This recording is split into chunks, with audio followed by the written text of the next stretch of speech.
Speak to our hearts, Holy One, your message of love and new life. Amen. Please be seated.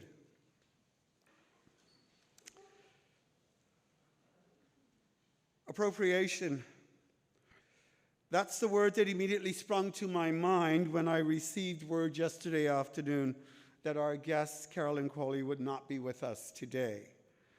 Many of you came this morning expecting to hear wisdom and environmental strategies from our planned guest speaker. It goes without saying that I could never relate and share the rich history that she would have brought to you as a forest therapist, as a blanket facilitator, and so much more. I asked myself, how could I possibly stand in her shoes and cheer? Well, the answer is quite simple. I really can't. I can't because we each have our own life stories based on our cultures and our environment. And as we find ourselves acknowledging today and this month, National Indigenous History Month, I wonder who came up with that.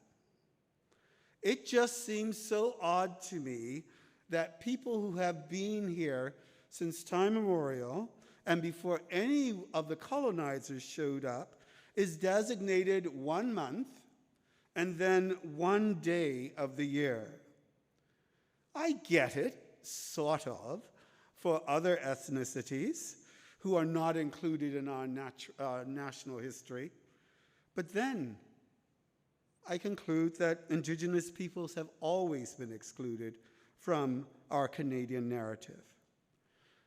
I don't want you to think for one moment that I am speaking for our Indigenous siblings. I can't. I cannot speak for their hurt. I cannot speak for their pain. I cannot speak for their angst. I cannot imagine what they have endured. I don't have a right. But I am prompted to ask, what does this all mean for me? I feel this morning somewhat like a fraudster trying to allude to Indigenous matters of life issues. Yet I know that we stand in solidarity as BIPOC peoples in our shared stories of marginalization within the Canadian chronology. I imagine or try to think, what does it mean to have the place you were born and lived in taken from you? Or you taken from it, or you being moved to a specific geographical location and told that's where you will be. One source highlighted the fact that the land that Indigenous peoples live on is home to some 80% of our planet's biodiversity and rich natural resources, such as oil, gas, forest, and minerals. Unfortunately, those lands have been routinely appropriated, sold, leased, or simply plundered and polluted by governments and by private companies. Where have those acts gotten us? We are now scrambling to save our planet. Depleted fish stocks, forest decimation, extinct animals, oil pollution in our oceans, so much more, rising climates. We are all people of the land, and we should be working together. That brings me to our land acknowledgement. We say it every week, but what does it really mean to us? Michael informed us of some changes a couple of weeks ago. But we need to consider that our land acknowledgement that we repeat every Sunday goes beyond the historical facts of the First Nations people and treaties. This is an opportunity for us as non-Indigenous people to reflect on our own relationship with the land.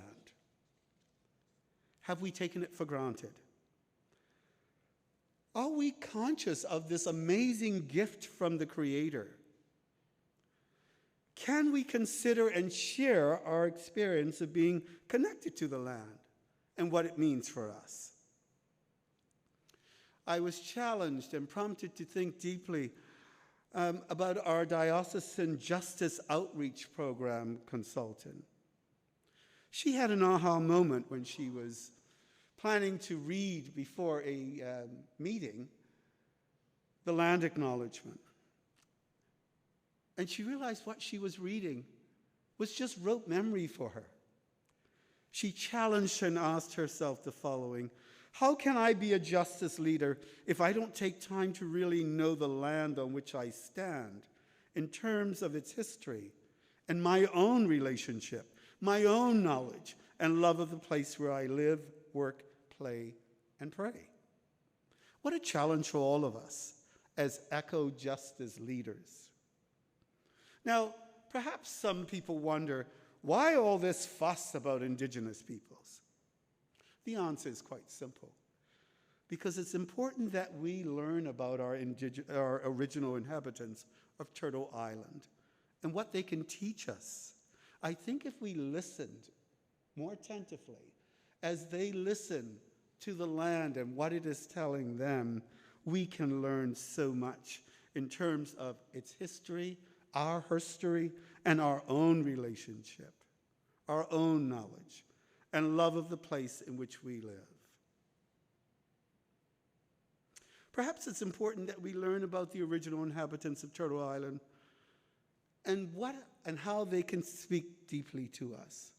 Some of you may not know necessarily what Turtle Island means. When you consider all of the North American continent, I know some people think it's just Canada, but it's all of North America. That is Turtle Island. And it's based on the indigenous oral histories that tell stories of a huge turtle that holds the world on its back. We here do our collective best to learn and connect our relationship with our Indigenous folks. Indigenous grandmothers, we read materials. We had our book by Catherine Hayhoe. We do talks. We have depaved a part of our driveway and replaced the space with Indigenous plants. We've done the blanket exercise. We are indeed doing some amazing things. Our eco-justice team, our gardeners, and Samir. We have an outdoor gathering place. How amazing is that? But there is more to be done. Let us allow God to speak to our hearts as we daily interact with creation.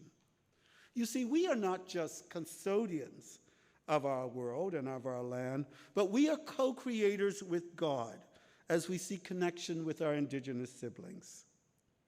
We heard the reading this morning from Frederick Muir, from his Heretics' Faith.